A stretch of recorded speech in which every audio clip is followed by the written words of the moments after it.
Hey, what's going on everyone? Matthew from therighttrader.com back again with another cryptocurrency video. Today we're going to be talking about Digibyte, which is a crypto that you may not have paid attention to or heard of in a while. I know that was the case for me at least, but surprisingly, I came to know that it was actually a crypto with a pretty strong fan base and a lot of people are into it. This was actually my most highly requested crypto for me to take a look at. And don't forget, I've already covered a bunch of other cryptocurrencies for 2020. Take a look at the playlist, link in the description. And if there are any that I haven't covered yet, let me know in the comments below. But this one was, very popular and not something that I was expecting. So happy to be taking a look at it, and it showed me kind of the value in Digibyte myself. Now, 54th market cap of $85 million. So definitely one of the smaller cryptos out there. Not the smallest or anything, but on the smaller side, which is a good thing, right? A lot of room to grow, of course. One that's still kind of undervalued and also somewhat ignored and underlooked by a lot of people, probably, like myself before I made this video. I took a look at the project and I liked what I saw. They're working on becoming more secure, faster transactions.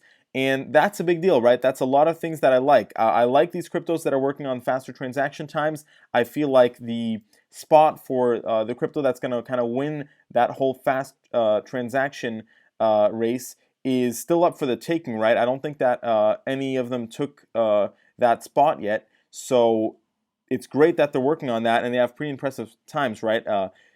Digibyte blocks occur on the network every 15 seconds, which makes it 40 times faster than Bitcoin. That's a big deal. Like I said, there are other fast cryptos out there in terms of transaction times, but this is one of the faster ones, and it has a bunch of other good things to it, right? They're working on security. They're also, they say they've been around for the past 5 years. They're very proud of that, and have made a bunch of additions as well to the blockchain.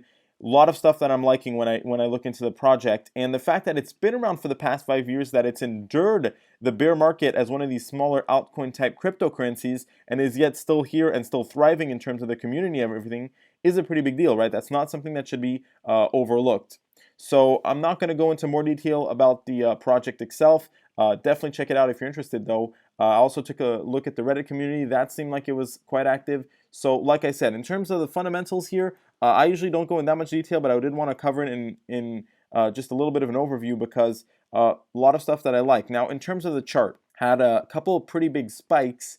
Overall, has been downtrending like a lot of altcoins, and very flat recently, especially. I mean, this is about as flat as you're gonna get. I wanted to put the downtrend line in because I think you can see some interesting stuff going on. Now, typically with downtrend lines, you would just take them and draw them somewhat like this, right? So in this situation, we'd be out of the downtrend line. However, this may not be an actual good representation of the downtrend for Digibyte and other altcoins that are kind of in a similar setup like this. I feel like a more effective way to draw the downtrend line would be to take this top right here to go through that spike and to then map it out to all the different peaks that we had. And the reason why this one is maybe more representative is because when we draw it like this, we are actually getting every single spike that we had here.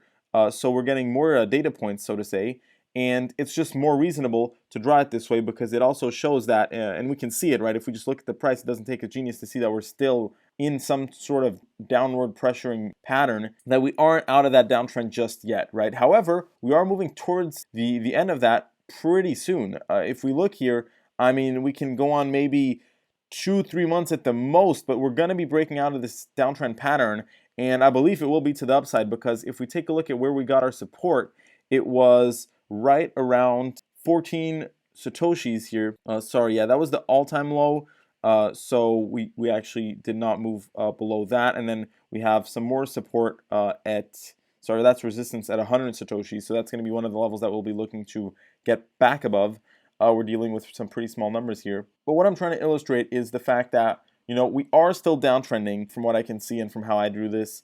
And also, if you're wondering why did I not account for the spike, this spike was a very extreme move, so it would be maybe more accurate to not include it in this downtrend. Like I said, right, this downtrend line just makes more sense drawn like this.